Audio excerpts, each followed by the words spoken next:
I dream of a digital India where quality education reaches the most inaccessible corners driven by digital learning. I dream of a digital India where quality healthcare collaborates right up to the remotest region powered by e-healthcare. I dream of a digital India where farmers are empowered with real-time information to the connected with the global market. 5 साल पहले हमने सपना देखा था, राजू सिर्फ इसलिए कतार में नहीं लगेगा क्योंकि वो ऑफलाइन है। संदीप सिर्फ इसलिए पढ़ाई नहीं छोड़ेगा क्योंकि कॉलेज पहाड़ के उस पार है। सलमा सिर्फ इसलिए स्कॉलरशिप नहीं छोड़ेगी क्योंकि सरकारी दफ्तर उसकी पहुंच के बाहर है। रघु चाचा सिर्फ इसीलिए हमें छोड़कर नहीं जाएंगे क्योंकि उनके पास कोई अपना नहीं है डॉक्टर की अपॉइंटमेंट लेने के लिए लाइन में लगने वाला। डिजिटल इंडिया ने इस झिलमिलाती रोशनी को घर घर तक पहुंचाया है। कहीं पर बेटा, कहीं पर साथी, तो कहीं पर सारथी का फर्ज निभाया। एक मोबाइल फोन और एक बैंक खाता, इन दोनों ने मिलकर देश से बिचौलियों का कल्चर हटाया और देश का बेहिसाब समय, पैसा और ईंधन बचाया।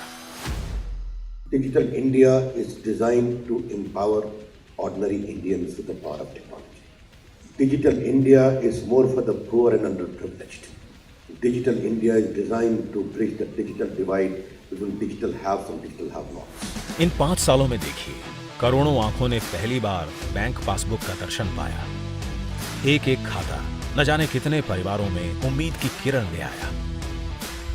बड़े बड़े लोग जैसे पीए रखते हैं ना, वैसे ही डिजिटल इंडिया ने हर आम हिंदुस्तानी को अपना डिजिटल पीए दिलाया। हम कुछ चीजें भूल जाते हैं, पर वो नहीं भूलता। हम खो सकते हैं, पर वो हमारी पहचान नहीं खोने देता। हमारे देश में करोड़ों मोबाइल यूजर्स तो हैं ही, फिर देर किस बात की। इन 5 सालों में डिजिटल इंडिया पूरी सरकार को हमारी उंगलियों के छोर तक ले आया। और ई गवर्नेंस बहुत ही तेजी से एम गवर्नेंस में बदलने वाला है।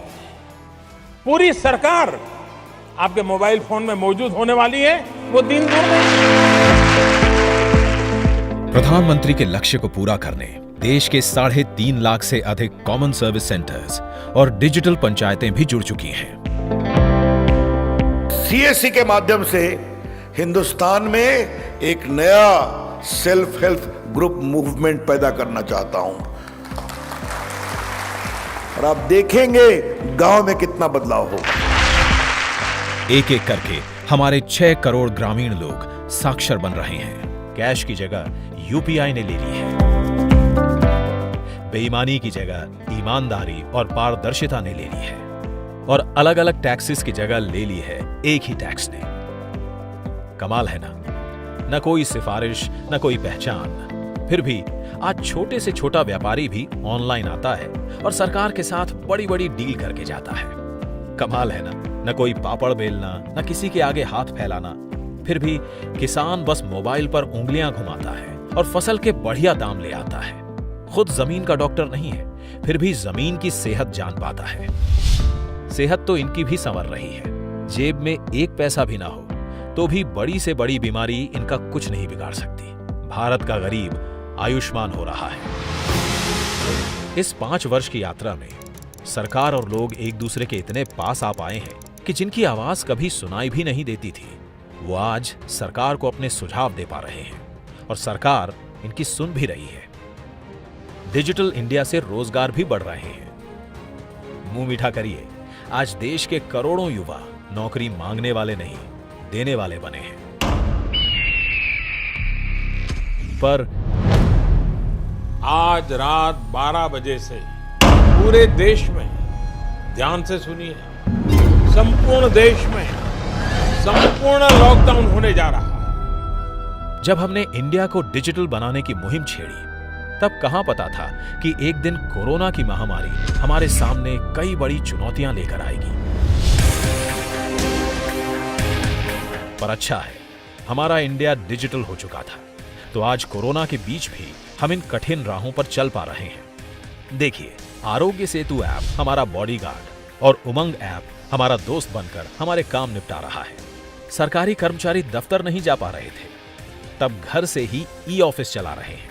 इतने कठिन हालातों में भी न लाभार्थियों का लाभ रुका है, न बच्चों की पढ़ाई लिखाई।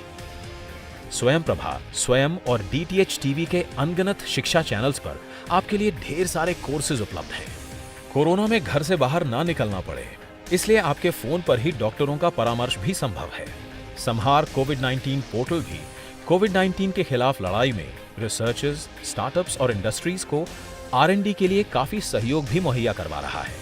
प्रधानमंत्री जी के शब्दों में कहें तो आज भारत सही मायनों में आत्मनिर्भर बन रहा है।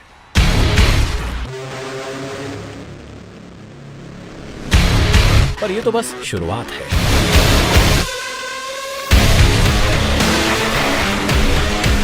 आने वाले समय में भारत उभरती टेक्नोलॉजी जैसे कि artificial intelligence, blockchain analytics, VR, drone जैसे वैश्विक क्षेत्रों को बढ़ावा देगा। इसके लिए भारत सरकार ने नेशनल AI पोर्टल भी शुरू कर दिया है। मोबाइल फोन एवं कंपोनेंट के निर्माण के लिए 50,000 करोड़ के प्रोडक्शन लिंक्ड इंसेंटिव यानी PLI की योजना लाई गई है। साथ ही 2014 में देश में सिर्फ 2 मोबाइल प्रोडक्शन यूनिट थे, जो आज बढ़कर 260 से ज्यादा हो गए हैं। इसके अलावा इलेक्ट्रॉनिक मैन्युफैक्चरिंग को बढ़ावा देने से आने वाले दिनों में देश में रोजगार का सृजन होगा और हमारा भारत इलेक्ट्रॉनिक उत्पादों को निर्यात भी करेगा।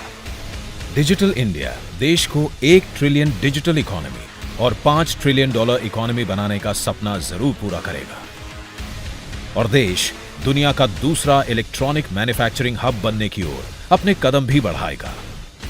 Artificial intelligence must be used on a priority basis in the field of healthcare, in the field of education, in the field of agriculture. And as an IT minister, we are coordinating that along with Niti Aayog and other bodies so that India becomes a big center of use of new technology, from artificial intelligence to cloud computing to IoT to robotics and many other areas of new technology. वो दिन दूर नहीं जब Suresh artificial intelligence से अपना घर चला रहा होगा और नैना ड्रोन टेक्नोलॉजी से अपना करियर बना रही होगी। राहुल देश का बड़ा इलेक्ट्रॉनिक एक्सपोर्टर होगा और रीमा होगी ब्लॉकचेन एनालिटिक्स में माहिर देश की प्राउड बेटी। आज प्रधानमंत्री जी का सपना सच हो रहा है। अब भारत अपने अधिकारों से रूबरू हो रहा है। सही मायनों में भारत आत्मनिर्भर हो रहा है। डिजिटल इंडिया, जहां सपने सच हो रहे हैं।